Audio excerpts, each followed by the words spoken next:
Friends, welcome to my channel. Today we will see speech on Guru Gobind Singh Ji. Good morning everyone. Today I would like to speak about Guru Gobind Singh Ji, the 10th Guru of the Sikh. He was born on 22 December 1666 in Patna Sahib, Bihar. Guru Gobind Singh Ji was a great spiritual leader, poet and warrior. He founded the Khalsa Panth in 1699, promoting equality and courage among Sikhs. He introduced the 5 Ks, which are symbols of Sikh identity and faith.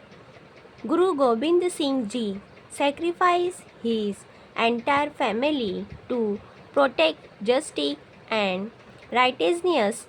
He emphasized selfless bravery and devotion to God.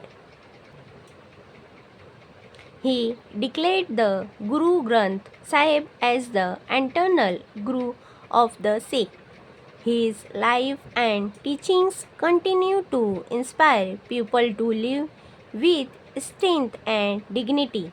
Let us honor his legacy by following the path of truth and equality. Thank you watching my video and like, share and subscribe my channel. Thank you.